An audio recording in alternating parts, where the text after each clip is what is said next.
Ready? Start.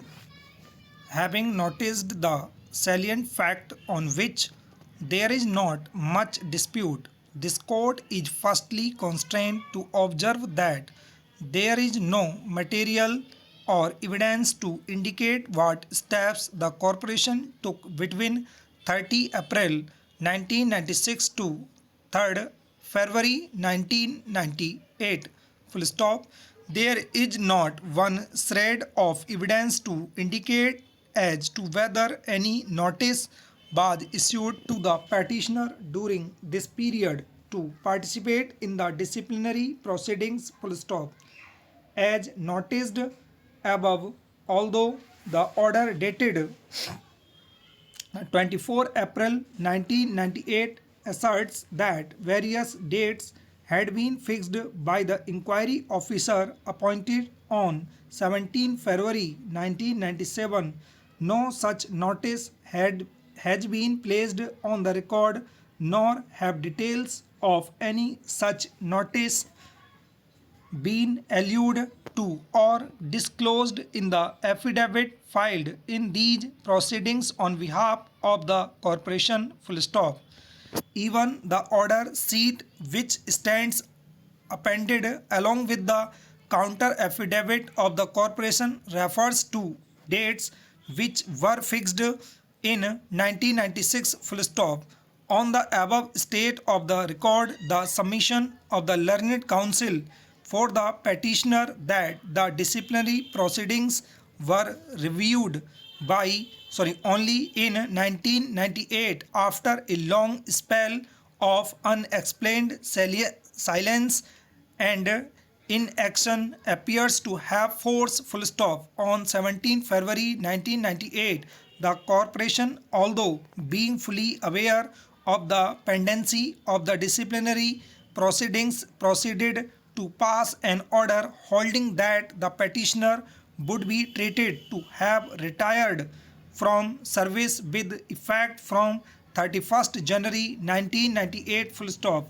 If the petitioner was permitted to retire with effect from 31st January 1998, this court fails to comprehend what authority inherent in the corporation to proceed with or continue the disciplinary proceedings or to inflict any punishment upon the petitioner. Full stop. Para.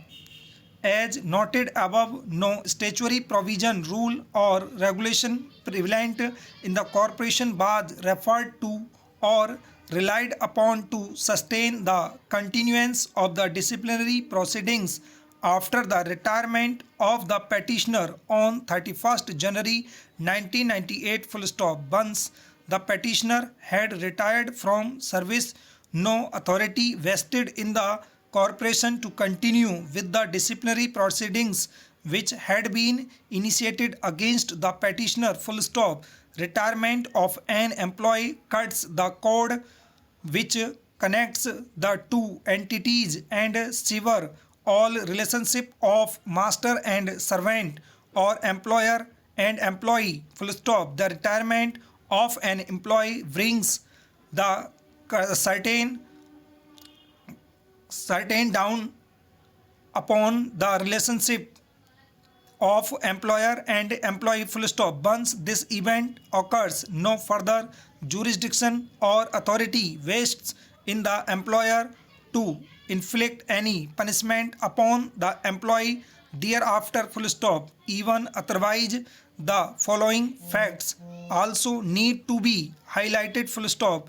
Admittedly, the inquiry report was submitted on 19 February 1998. Full stop. A reading of the said report which stands appended as annexure 14 clearly shows that the inquiry officer has not recorded his satisfaction in respect of the guilt of the petitioner on the basis of any material or evidence on record. Full stop. The only conclusion recorded by the inquiry officer is that since the petitioner did not cooperate with the disciplinary proceedings, and that from his conduct it is clear that he does not want the proceedings to be concluded.